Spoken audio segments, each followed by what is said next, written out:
Yang terhormat, slide-nya sudah? Ya. Sudah. Yang terhormat, Ibu Direktur dari Mitra Nisa beserta jajaran serta Bapak Ibu surveyor maupun calon surveyor workshop penunjang akreditasi puskesmas dan klinik. Selamat siang, Assalamualaikum warahmatullahi wabarakatuh. Selamat untuk kita semua. Sama-sama saya ucapkan banyak terima kasih atas kesempatan yang diberikan. Puji dan syukur kita bisa berdiskusi mengenai keselamatan pasien pada forum ini.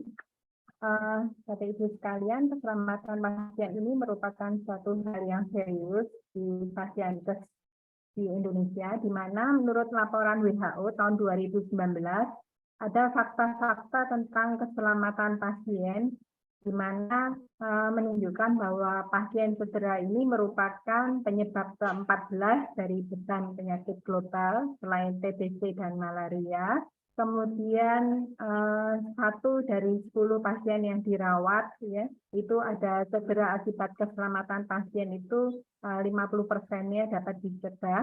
Kemudian penggunaan obat yang tidak aman ini juga menghabiskan biaya yang banyak, serta infeksi terjadi banyak pada 14 orang dari 100 pasien yang dirawat di Pasienkes, serta kesalahan administratif ini banyak merupakan separuh dari kesalahan di pelayanan primer.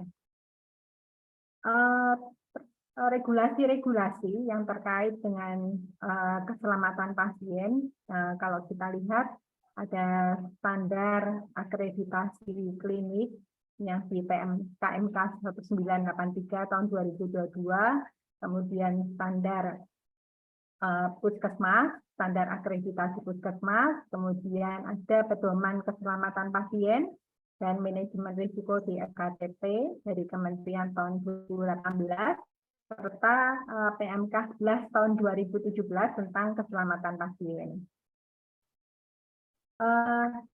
Keselamatan pasien, definisinya ini adalah suatu sistem yang membuat suatu asuhan pasien menjadi lebih aman, dilakukannya asesmen risiko, identifikasi risiko, pengelolaan risiko pasien, pelaporan dan analisa insiden, ini semuanya masuk nanti di dalam manajemen risiko yang akan dibawakan oleh Dr. Dede.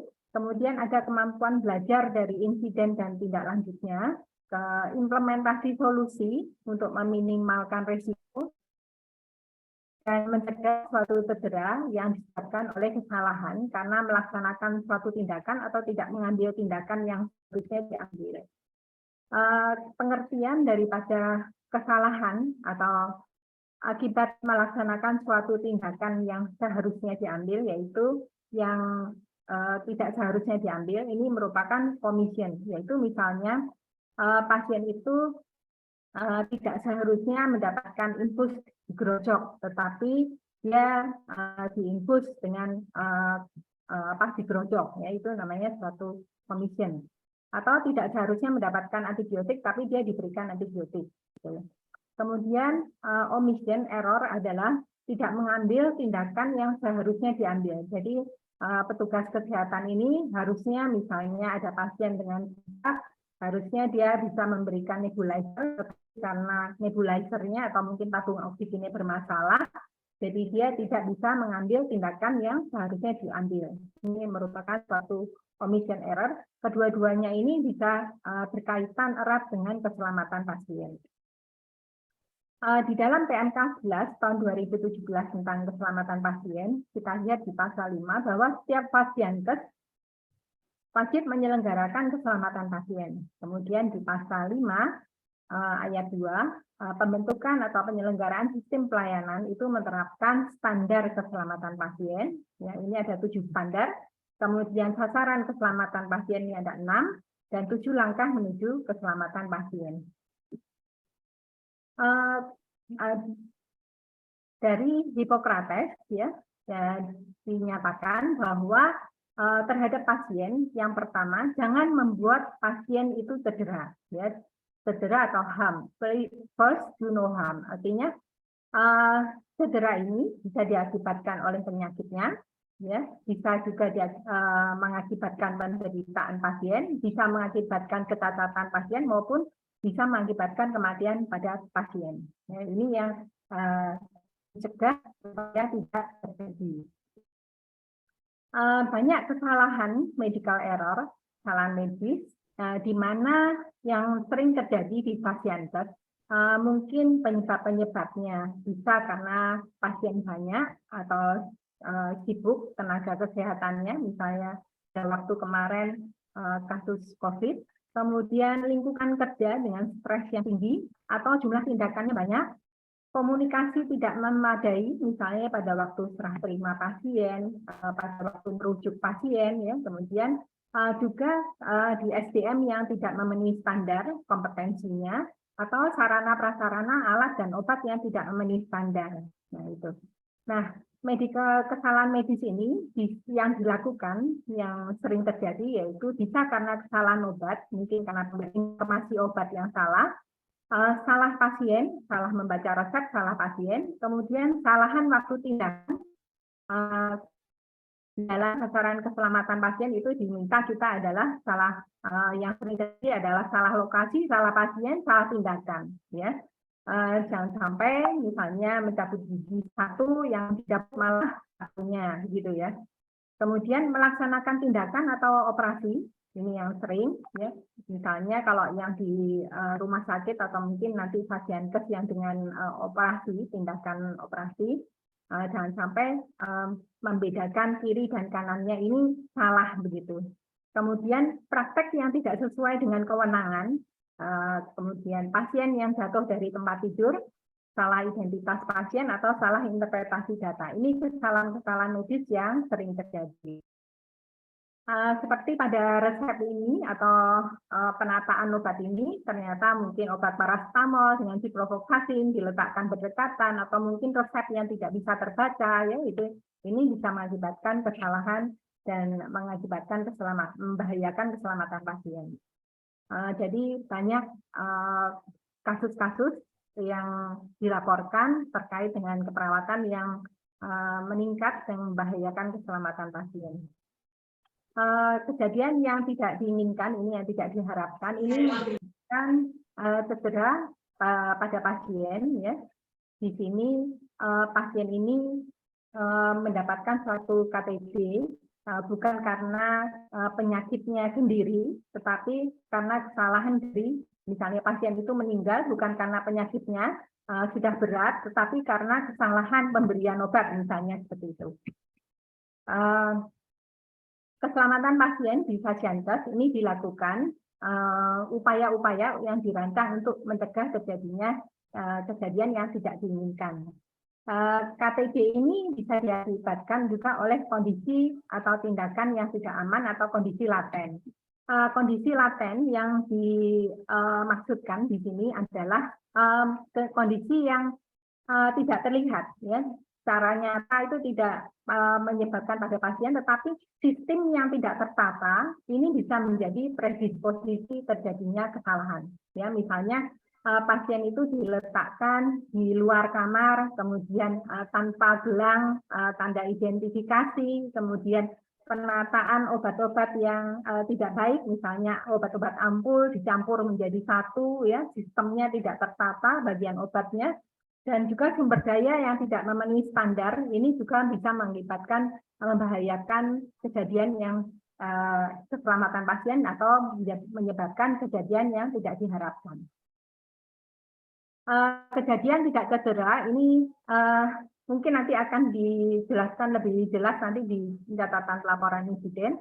Jadi kejadian tidak cedera ini terjadi penanganan klinis yang tidak sesuai pada pasien, tetapi tidak cedera, gitu. Dan kejadian nyaris cedera ini adalah kejadian atau situasi yang sebenarnya dapat menimbulkan kecelakaan atau trauma atau penyakit, tapi belum terjadi karena secara kebetulan diketahui.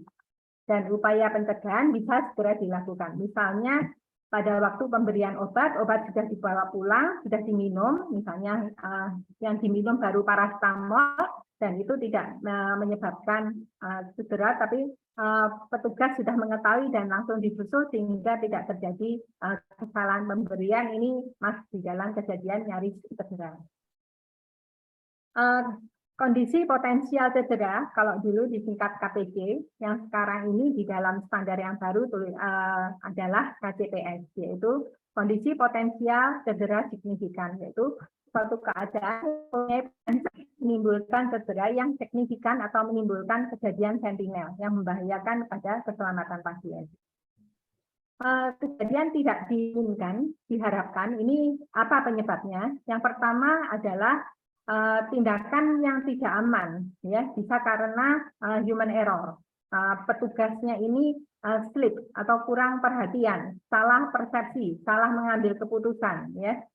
Kemudian dia lupa atau terkait dengan memorinya, ya, dia lupa.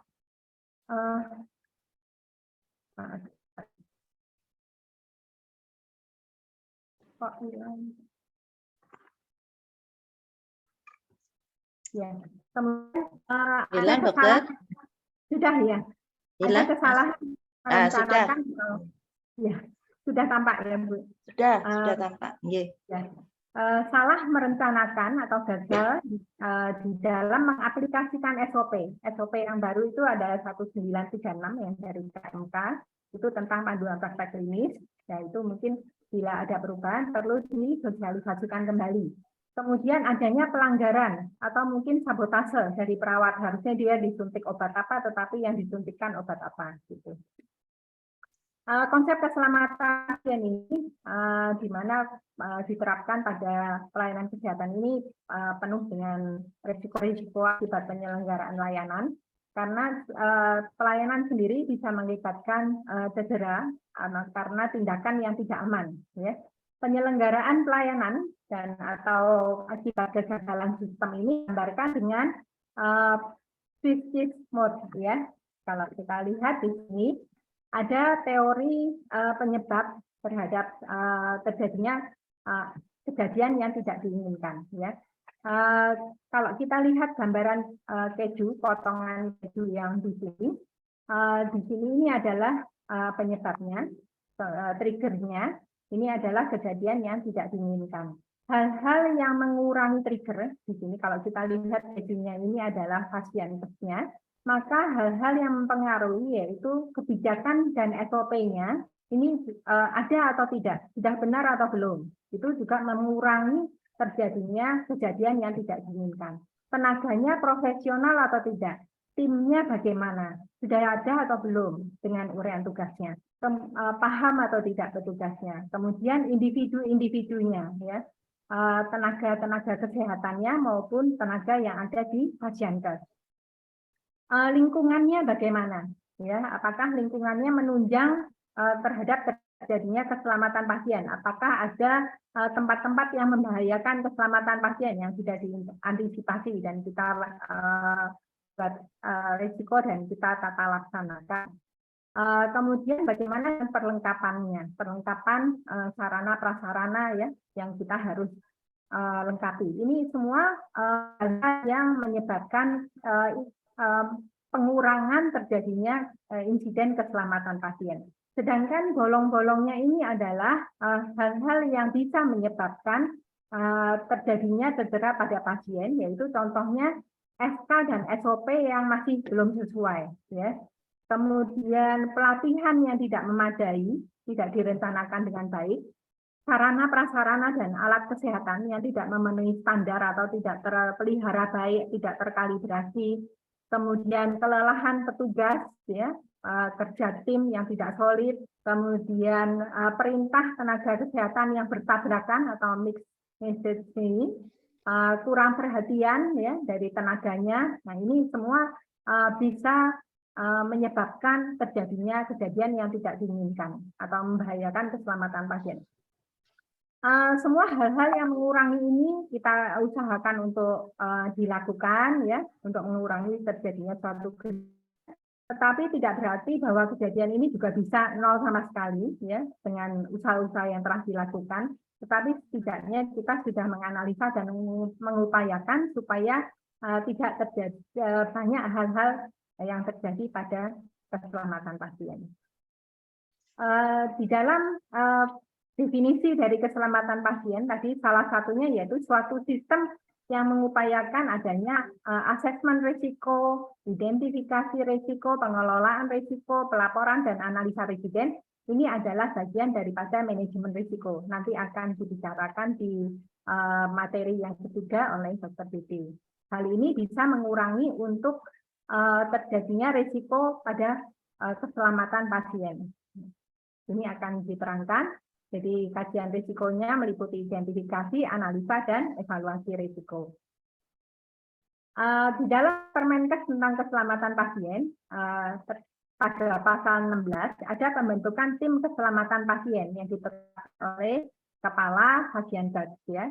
Nah, di sini juga terkait dengan standar bab 5, ya, standar akreditasi bab 5. Di mana dibentuk tim keselamatan pasien bertanggung jawab langsung pada pimpinan Hasiankes. Tujuan keselamatan pasien ini adalah meningkatkan mutu pelayanan Hasiankes melalui penerapan manajemen risiko, ya, yang disediakan oleh Hasiankes. Beda daripada K3 dengan keselamatan pasien, kalau K3 itu yang terkena kesalahannya yaitu pada pasien. Kalau pasien itu datang kepleset, jatuh dari tangga, jatuh dari kamar mandi, itu masuk di dalam K3.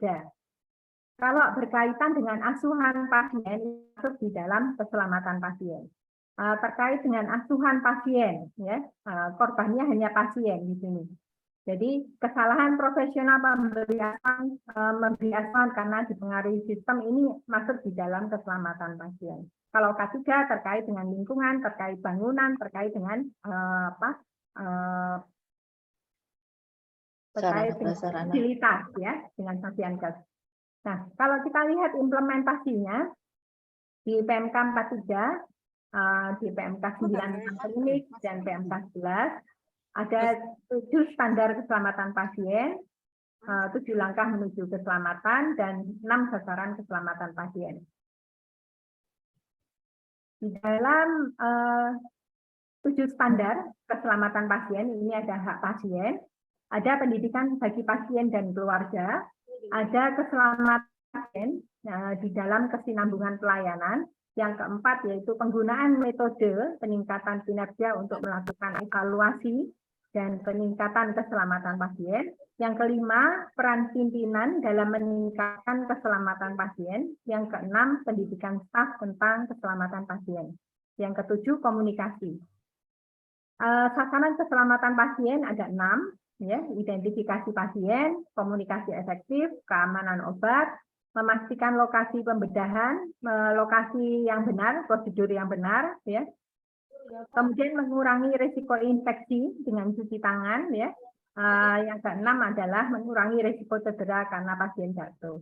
Yang 7 langkah keselamatan pasien ini yaitu membangun kesadaran akan nilai keselamatan pasien, memimpin dan mendukung staf. Yang ketiga, mengintegrasikan aktivitas pengelolaan risiko, mengembangkan sistem pelaporan insiden, ya, keselamatan pasien, melibatkan dan berkomunikasi dengan pasien, kemudian berbagi pengalaman tentang keselamatan pasien dan mencegah cedera melalui implementasi sistem keselamatan pasien. Di sini ada standar-standar di dalam akreditasi puskesmas yang terkait dengan keselamatan pasien, yaitu di sini standarnya sudah ada tentang hak dan kewajiban, tentang pendidikan pasien dan keluarga, keselamatan dan kesinambungan layanan, ya, evaluasi dan program peningkatan mutu, keselamatan, kemudian peran pimpinan, pendidikan staf dan komunikasi. Ini yang tentang manajemen fasilitas, manajemen peningkatan mutu, 52, sasaran keselamatan pasien, 53, ya, 531 sampai 536. Kemudian pelaporan IKP, 54, dan budaya keselamatan pasien, 542, dan PPI. Kita bahas mengenai keselamatan pasien. Yang pertama, hak pasien. Pasien berharap mendapatkan informasi tentang rencana hasil termasuk efek samping pelayanan. Di sini yang terkait dengan hak dan kewajiban pasien 111 ya. Kemudian sosialisasi tentang hak dan kewajiban pasien ya 112 ya. Ini termasuk. Kemudian pendidikan pasien dan keluarga di sini dilakukan penyuluhan dan pendidikan di 32 ya. Keselamatan dan kesinambungan pelayanan ini di peningkatan mutu klinis dan keselamatan pasien di bab 5. Kemudian penggunaan metode peningkatan kinerja untuk evaluasi dan program peningkatan keselamatan pasien ini harus mendesain proses baru atau memperbaiki proses yang ada, memonitor dan mengevaluasi kinerja melalui pengumpulan analisa data secara intensif, insiden, dan melakukan perubahan untuk meningkatkan kinerja serta keselamatan pasien. Kalau kita lihat di sini bisa masuk di 31, kemudian 514 di metode peningkatan mutu di bab 5, nah, termasuk di dalamnya itu ada PDSA dan SMEA serta pelaporan insiden pasien. Ya. Peran pimpinan dalam meningkatkan keselamatan pasien. Di sini Kepala Puskesmas membentuk tim-tim mutu, ya, termasuk tim keselamatan pasien. Ya. Di mana apabila ada kejadian maka itu harus segera dilaporkan kepada pimpinan. Yang keenam, mendidik staf tentang keselamatan pasien. Jadi di dalam standar 54, di dalam pelaporan insiden keselamatan pasien yang berhubungan dengan budaya keselamatan ini, untuk mencegah insiden lebih lanjut atau berulang, ini perlu dilakukan pembelajaran tentang keselamatan pasien. Yang ketujuh yaitu komunikasi merupakan kunci bagi staf untuk mencapai keselamatan pasien. Puskesmas menyediakan informasi yang jelas di 3.1, baik itu berupa persetujuan umum setiap kali dia masuk di dalam rawat jalan, rawat inap maupun rujukan atau maupun tindakan. Ini harus ada komunikasi termasuk dengan rencana asuhan pada pasien, itu juga harus ada komunikasi dengan pasien. Pasien itu mau diapakan gitu ya. Kemudian itu yang kedua, kita masuk di dalam 6 sasaran keselamatan pasien, di mana yang pertama yaitu identifikasi tadi sudah dijelaskan, di mana sasaran keselamatan pasien diterapkan dalam upaya keselamatan.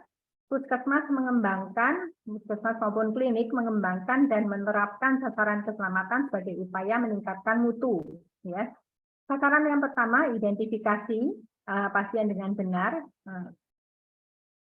Pokok pikirannya, proses identifikasi dengan benar ini dilakukan mulai dari penapisan atau screening, mulai dari pendaftaran, mulai siap akan dilakukan prosedur diagnostik atau tindakan, pemberian obat dan pemberian diet. Dengan cara identifikasi tanggal lahir, ya minimal 2, tanggal lahir, nomor rekam medis, nomor induk kependudukan, ya tidak boleh nomor kamar atau lokasi pasien. Ini contohnya menggunakan gelang yang dipakai di tangan dengan identitasnya. Gitu. Elemennya yaitu dilakukan identifikasi pasien sebelum dilakukan prosedur diagnostik, pemberian obat, pemberian imunisasi, pemberian diet. Ya, sudah benar belum orangnya. Kemudian prosedur tepat identifikasi bila ada pasien dengan kondisi khusus. Ya, misalnya pasien datang di IGD dengan kondisi koma, maka itu harus juga dilakukan tepat identifikasi.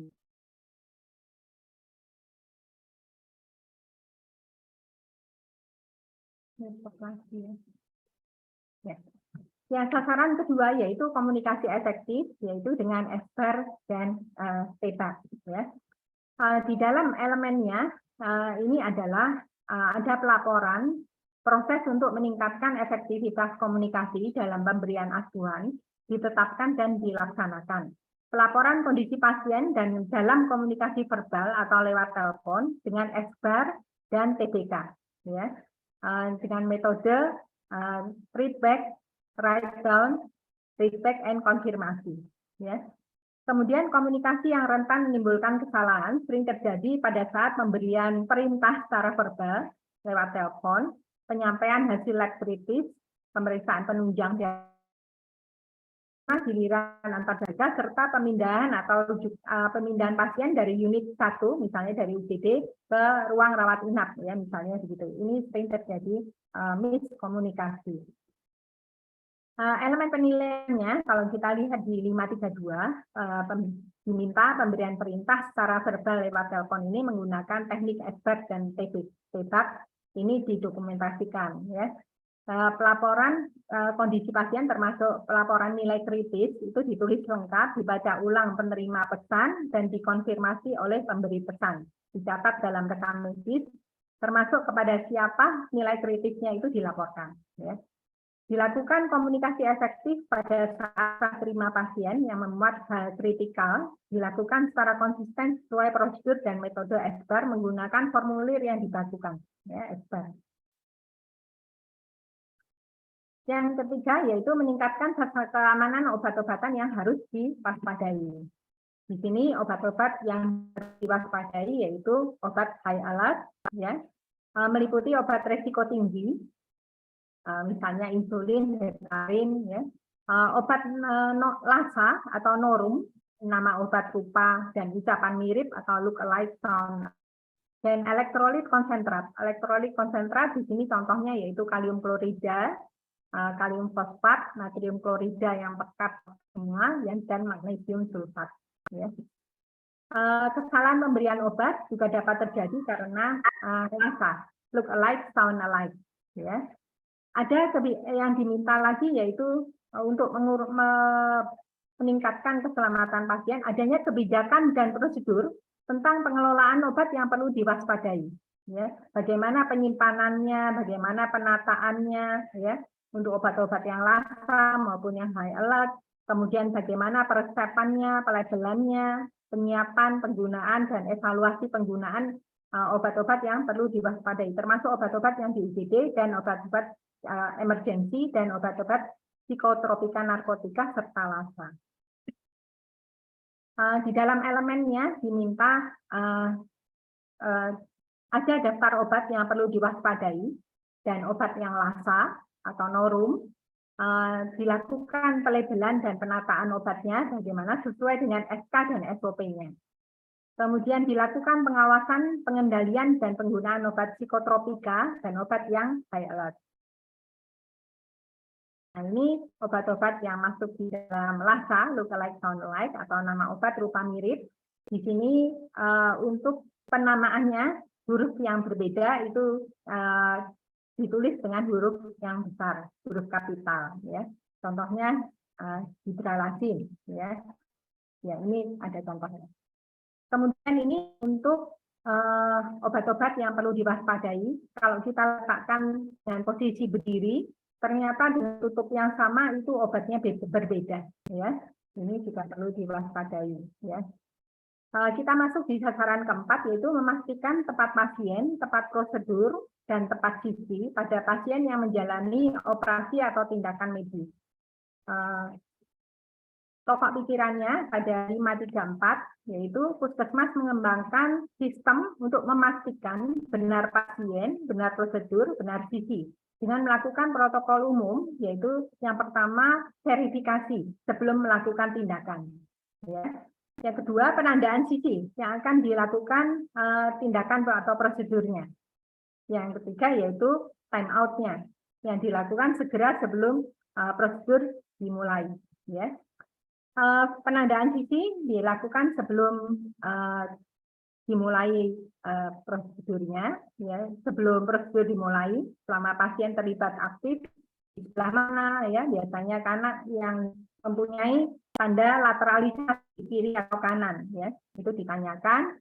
Dan time out ini dilakukan di lokasi tempat prosedur atau tindakan yang dilakukan, tepat sebelum memulai prosedur dikonfirmasi lagi apakah namanya sudah benar, tindakan yang akan dilakukan, kemudian obat-obat semua apakah sudah disiapkan, alat-alat sudah itu dilakukan pengecekan. Ini melibatkan seluruh tim yang akan melakukan tindakan atau operasi. Elemen penilaiannya yang pertama yaitu dilakukan penandaan sisi operasi atau tindakan, yang kedua dilakukan verifikasi sebelum operasi, Yang ketiga, jeda atau time out, itu sebelum operasi dilakukan untuk memastikan semua pertanyaan itu sudah terjawab atau belum. Ini kalau di dalam standar akreditasi klinik, itu teman-teman bisa lihat ada di surgical safety checklist, ya, contohnya. Kemudian yang standar yang kelima, sasaran keselamatan pasien yang kelima, yaitu kebersihan tangan. Ini diterapkan untuk menurunkan risiko infeksi. Jadi, puskesmas atau pasienkes itu menerapkan kebersihan tangan untuk menurunkan risiko infeksi pada pasienkes. Prosedur ini disusun dan disosialisasikan. Elemennya ditetapkan standar kebersihan tangan yang mengacu pada standar WHO, yaitu 6 langkah dan 5 momen. Kemudian dilakukan kebersihan tangan sesuai regulasi.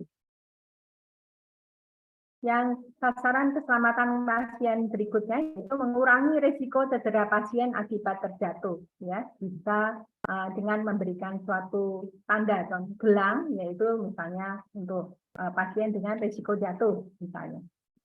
Kemudian di dalam pokok pikirannya, risiko jatuh bisa terjadi pada pasien dengan riwayat jatuh, penggunaan obat, minum alkohol, gangguan keseimbangan, gangguan penglihatan, gangguan mental. Ya. Karena itu perlu dilakukan penapisan risiko jatuh. Pasien yang datang ini berisiko jatuh apa enggak, gitu ya? Kalau berisiko jatuh, maka kita bisa tindak lanjuti. Kita melakukan penapisan risiko jatuh pada pasien rawat jalan, ya, biasanya di depan. Itu dengan mempertimbangkan kondisi pasiennya bagaimana, apakah jalannya boyongan gitu ya. Nah itu kemudian kita mempertimbangkan juga diagnosanya, situasinya, lokasinya. Ya. Alat untuk melakukan penapisan pada pasien rawat inap ini dengan skala Morse pada pasien dewasa dan henti-ganti untuk anak, untuk puskesmas atau klinik yang rawat inap. Sedangkan untuk rawat jalan ini menggunakan get up and go back. Elemen penilaiannya dilakukan penapisan pasien dengan risiko jatuh di rawat jalan dan di rawat inap. Yang kedua, dilakukan evaluasi dan tindak lanjut untuk mengurangi risiko terhadap situasi dan lokasi yang diidentifikasi berisiko terjadi pasien jatuh. Ya. Ini bisa di mana saja lokasinya, ya, di dalam pasienkes. Kita lanjut berikutnya, yaitu 7 langkah menuju keselamatan pasien. Pertama, membangun kesadaran akan nilai keselamatan pasien. Kedua, memimpin dan mendukung staf. Ketiga, mengintegrasikan aktivitas pengelolaan risiko, diintegrasikan. Jadi risiko-risiko apa semua yang ada di pasienkes itu kita lakukan ya, identifikasi dulu, analisa, nanti dilakukan pengelolaan risikonya tadi. Semuanya dikumpulkan, ya, diintegrasikan. Kemudian mengembangkan sistem pelaporan untuk insiden keselamatan pasien, ya, baik semuanya dibentuk dalam laporan internal, ya, kemudian yang eksternal nanti juga ada yang harus dilaporkan ke KNKP. Kemudian melibatkan dan berkomunikasi dengan pasien. Yang keenam, belajar dan berbagi pengalaman tentang keselamatan pasien. 7, mencegah cedera melalui implementasi sistem keselamatan pasien. Yang pertama, membangun kesadaran keselamatan pasien. Ini menciptakan kepemimpinan dan budaya yang terbuka dan adil. Memimpin mendukung staf menerapkan keselamatan pasien. Ini membangun komitmen dan fokus yang kuat pada seluruh tenaga kesehatan tentang keselamatan pasien. Integrasikan aktivitas pengelolaan risiko, tadi sudah dijelaskan. Kembangkan sistem pelaporan insiden. Pemberdayaan dan komunikasi dengan pasien, dikembangkan cara komunikasi yang terbuka. Didorong stafnya untuk melakukan analisa akar masalah, ya, untuk belajar dan mengapa kejadian itu timbul. Kemudian mencegah cedera, menggunakan informasi yang ada tentang kejadian atau masalah untuk melakukan perubahan pada sistem pelayanan. Peran di dalam kementerian ini, di dalam keselamatan ini sudah menetapkan regulasi-regulasi, ya, panduan praktek klinis maupun standar-standar memastikan bahwa budaya keselamatan sebagai landasan pelayanan di Pasienkes, ya, budaya tidak saling menyalahkan, ya, ini mendorong Pasienkes untuk bisa transparan, ya, di dalam melakukan atau terbuka akan kesalahannya.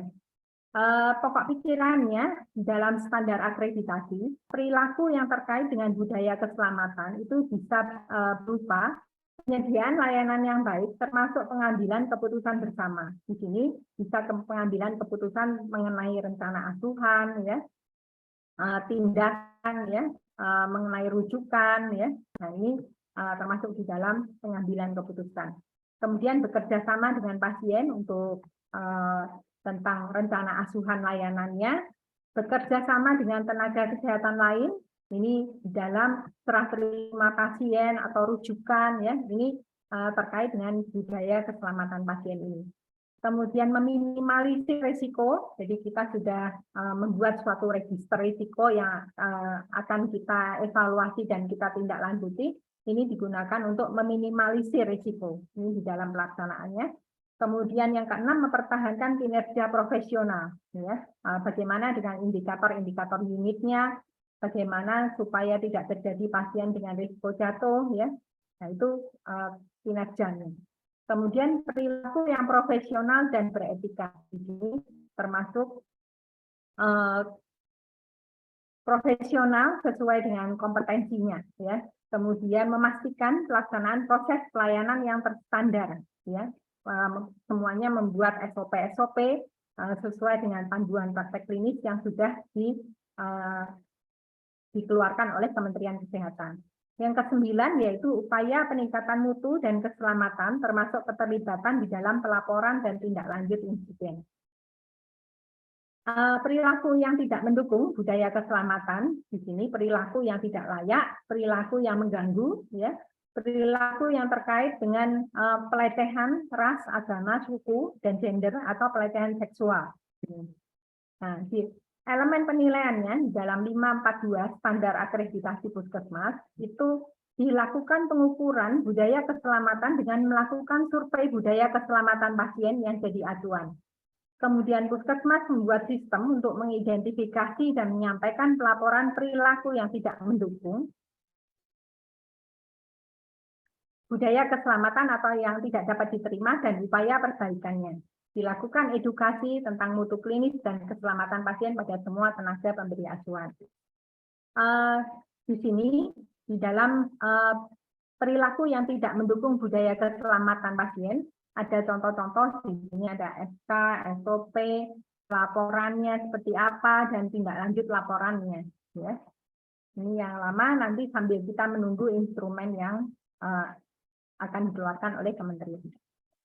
Budaya keselamatan ini yang dibudayakan itu apa saja? Yang pertama yaitu tidak menyalahkan orang, ya.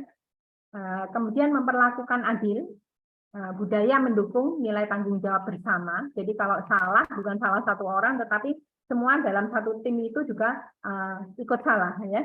Kemudian organisasi bertanggung jawab terhadap sistem. Jadi Pasienkes apabila terjadi kesalahan, maka Pasienkes sendiri, baik puskesmas maupun klinik itu juga ikut bertanggung jawab terhadap sistem yang berjalan. Apakah sudah ada SK-nya, sudah ada SOP-nya, dan ada pemantauannya, ada sosialisasinya, ya itu termasuk tanggung jawab daripada organisasi.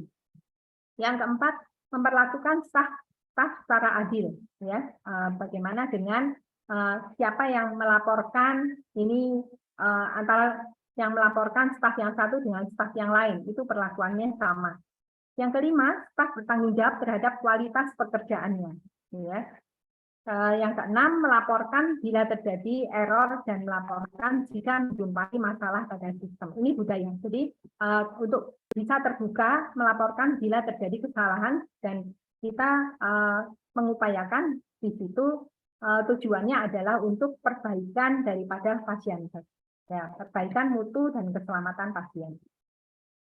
Yang ketujuh, tidak meminta pertanggungjawaban praktisi klinis terhadap kegagalan sistem yang tidak dapat mereka kendalikan. Mengakui bahwa error dalam pelayanan merupakan presentasi interaksi yang dapat diprediksi antara manusia sebagai operator dari sistem tempat manusia bekerja. Yang kedelapan, tidak mentoleransi tindakan yang mengabaikan risiko pada pasien atau tindakan yang tidak sesuai dengan ketentuan. Misalnya, ini tidak boleh dilakukan. Ini harus menjadi budaya bahwa memasukkan catatan rekam medis, kemudian melakukan tindakan yang bukan kompetensinya ini tidak boleh dibudayakan, gitu ya. Nah, di dalam instrumen akreditasi, kalau di dalam instrumen akreditasi klinik itu tidak ada survei budaya keselamatan pasien. Tetapi di dalam standar akreditasi puskesmas itu ada survei budaya keselamatan pasien. Di sini yang dianut adalah AHRQ, ya, AHRQ. AHRQ itu adalah Agency for Healthcare Research and Quality. Ya. Nah, di sini survei budaya ini yang dinilai, contohnya ada contoh yang sudah berjalan yaitu survei budaya keselamatan yang dilakukan oleh rumah sakit. Teman-teman nanti bisa search di internet ya contoh-contohnya seperti apa. Tapi kurang lebihnya isinya itu menanyakan tentang bahwa apakah pasien melakukan ini semua, ya bahwa manajemen di puskesmas, di Fasiankes itu menciptakan iklim kerja yang meningkatkan keselamatan pasien. Kemudian unit-unit di puskesmas itu saling berkoordinasi dengan baik satu sama lain atau tidak. Yang ketiga, saat memindahkan pasien dari satu unit dan ke unit yang lain, ya, apakah ada kendala? Apakah sudah berkoordinasi dengan baik? Yang keempat, apakah ada kerjasama yang baik antar unit di puskesmas yang perlu kerjasama? Yang kelima, yaitu informasi perawatan pasien yang penting sering terlewatkan saat peralihan jam tugas. Ya.